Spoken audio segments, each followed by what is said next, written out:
Hi friends, daily അപ്ഡേറ്റിലേക്ക് എല്ലാവർക്കും സ്വാഗതം.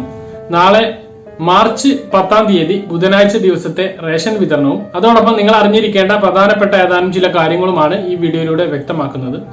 അപ്പോൾ വീഡിയോ മുഴുവനായിട്ടും കാണുക. നിങ്ങൾ അറിഞ്ഞിരിക്കേണ്ട പ്രധാന 2-3 കാര്യങ്ങളുണ്ട്. അപ്പോൾ വീഡിയോയിലേക്ക് കടക്കുന്നതിന് മുമ്പ് ആദ്യമായിട്ട് കാണുന്ന ആളാണെങ്കിൽ ചാനൽ സബ്സ്ക്രൈബ് ചെയ്യുക, ബെല്ലൈക്കൺ എനേബിൾ ചെയ്ത് വെക്കുക. ഈ വീഡിയോ കൂടുതൽ ആളുകളിലേക്ക് എത്താൻ വേണ്ടി തീർച്ചയായിട്ടും നിങ്ങളൊന്ന് ലൈക്ക് ചെയ്യുക. ആദ്യം പറയാനുള്ളത് റേഷൻ വിതരണത്തെ കുറിച്ചിട്ടാണ്. റേഷൻ വിതരണം തിങ്കളാഴ്ച മുതൽ മാർച്ച് മാസത്തെ റേഷൻ വിതരണം തുടങ്ങിയിരുന്നെങ്കിലും പല റേഷൻ കടകളിലും സ്റ്റോക്ക് എത്താത്തത് മൂലം ചെറിയ പ്രയാസങ്ങൾ നേരിടുന്നുണ്ട് എന്നുള്ളത് ഓർമ്മിപ്പിക്കുന്നു. അത് പറയുമ്പോൾ ഒരു ചെറിയ കാര്യം പറയാം. ചില കമന്റുകളൊക്കെ കണ്ടു, റേഷൻ കടയിൽ പോയി അന്വേഷിച്ചതിന് ശേഷം വീഡിയോ ചെയ്യുക എന്നുള്ളത്. നമ്മൾ അതുപോലെ തന്നെയാണ് ചെയ്യുന്നത്. നമ്മുടെ തൊട്ടടുത്തുള്ള റേഷൻ കടകൾ, അത് ഒന്നല്ല അതിലധികമുള്ള റേഷൻ കടകളിലെ കാര്യങ്ങൾ നമ്മൾ അന്വേഷിക്കുന്നുണ്ട്. പിന്നെ സിവിൽ സപ്ലൈസ് ഡിപ്പാർട്ട്മെന്റിന്റെ വ്യക്തമായ സൂചനകളും വ്യക്തമായ വിവരങ്ങളും ശേഖരിച്ചതിന് ശേഷമാണ് നമ്മൾ വീഡിയോ ചെയ്യുന്നത്. കേരളത്തിലുള്ള 14,000 റേഷൻ കടകളിലും പോയി അന്വേഷിച്ച് വീഡിയോ ചെയ്യാൻ നമുക്ക് ഒരിക്കലും സാധിക്കുകയില്ല എന്നുള്ളത് ഓർമ്മിപ്പിക്കുന്നു.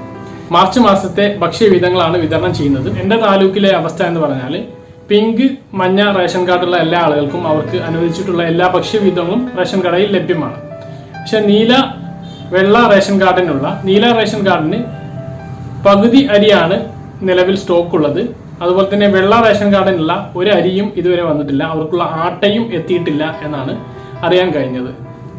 വരും ദിവസങ്ങളിൽ തന്നെ അതിന്റെ ഒരു പ്രയാസം തീരും എന്നാണ് അറിയാൻ കഴിഞ്ഞത്. ഇതിന്റെയൊക്കെ നടപടികൾ, ഈ ഒരു സ്റ്റോക്ക് എത്തുന്നതുമായി ബന്ധപ്പെട്ട നടപടികൾ പുരോഗമിച്ചുകൊണ്ടിരിക്കുകയാണ് എന്നതാണ്. കിറ്റിന്റെ കാര്യം അങ്ങനെയല്ല. ഇപ്പോഴും ചില സ്ഥലങ്ങളിൽ സ്റ്റോക്ക് എത്താത്ത പ്രശ്നമുണ്ട് എന്നാണ് അറിയാൻ കഴിഞ്ഞത്. എങ്കിലും മിക്കവാറും സ്ഥലങ്ങളിലെല്ലാം എല്ലാ റേഷൻ കാർഡുള്ള ആളുകൾക്കും വിതരണം ചെയ്യുന്നുണ്ട്. എല്ലാ റേഷൻ കാർഡുള്ള ആളുകൾക്കും കിറ്റ് ഈ പോസ്റ്റ് മെഷീനിൽ അവൈലബിൾ ആയി കാണിക്കുന്നുണ്ട്. പിന്നെ നീല, വെള്ള റേഷൻ കാർഡിനുള്ള സ്പെഷ്യൽ അരി അത് അടുത്ത ആഴ്ചയെ ഉണ്ടാകൂ എന്നാണ് ഇപ്പോൾ നമുക്ക് ലഭിക്കുന്ന വിവരങ്ങൾ. അടുത്ത ആഴ്ചയോടുകൂടി സ്റ്റോക്ക് എത്തി അത് എന്ന് വിതരണം ചെയ്യുമെന്ന് സിവിൽ സപ്ലൈസ് ഡിപ്പാർട്ട്മെന്റ് ഡേറ്റ് അറിയിക്കും എന്നാണ് പറഞ്ഞിട്ടുള്ളത്. അപ്പോൾ നാളെ റേഷൻ കടയിൽ പോകുന്നവർ ശ്രദ്ധിക്കുക. നാളെ മാർച്ച് മാസത്തെ എല്ലാവിധ ഭക്ഷ്യവിധങ്ങളും നിങ്ങൾക്ക് അവൈലബിൾ ആണെങ്കിലും ചില റേഷൻ കടകളിലെങ്കിലും സ്റ്റോക്ക് കുറവുള്ളത് കാരണം എല്ലാ സാധനങ്ങളും ലഭിക്കാൻ സാധ്യതയില്ല. അപ്പോൾ 2-3 ദിവസം കഴിഞ്ഞിട്ട് പോയാൽ എല്ലാതും ഒരുമിച്ച് വേണം. ഇനി നാളെ പോവുകയാണെങ്കിൽ നിങ്ങൾക്ക് അവിടെ ഉള്ള സ്റ്റോക്ക് വാങ്ങി ബാക്കിയുള്ളവ പിന്നീട് വാങ്ങാവുന്നതാണ്. ഇപ്പോൾ വിതരണം ചെയ്തുകൊണ്ടിരിക്കുന്നത് ഫെബ്രുവരി മാസത്തെ കിറ്റാണ്. ഫെബ്രുവരി മാസത്തെ കിറ്റ് മാർച്ച് മാസം അവസാനം വരെ വിതരണം ചെയ്യും എന്നാണ് അറിഞ്ഞിട്ടുള്ളത്. ഇത്രയാണ് റേഷൻ വിതരണത്തെ കുറിച്ച് പറയാനുള്ളത്. ഇനി നിങ്ങൾ അറിഞ്ഞിരിക്കേണ്ട ഏതാനും ചില കാര്യങ്ങളാണ് പറയുന്നത്. നമ്മൾ ഇന്നലെ SSLC +2 പരീക്ഷകൾ മാറ്റിവെക്കുന്നതുമായി ബന്ധപ്പെട്ട് ഒരു വാർത്ത പറഞ്ഞിരുന്നു, ഒരറിയിപ്പായിട്ട് പറഞ്ഞിരുന്നു. സർക്കാർ തെരഞ്ഞെടുപ്പ് കമ്മീഷനോട് ആവശ്യപ്പെട്ടു എന്നാണ് പറഞ്ഞത്. പരീക്ഷ ഇലക്ഷന് ശേഷം ആക്കി മാറ്റിവെക്കണം എന്നാണ് പറഞ്ഞിട്ടുള്ളത്. അപ്പോൾ അതിന് എതിരായി സംസ്ഥാനത്തെ ടീച്ചേഴ്സ് അസോസിയേഷൻ ഇലക്ഷൻ കമ്മീഷന് ഒരു കത്ത് നൽകിയിരിക്കുകയാണ്. KSTU ആണ് കത്ത് നൽകിയിട്ടുള്ളത്. അതായത് ഒരിക്കലും പരീക്ഷ മാറ്റിവെക്കരുത്, അത് SSLC +2 വിദ്യാർത്ഥികളോട് ചെയ്യുന്ന അനീതിയായിരിക്കും എന്നാണ് പറയുന്നത്.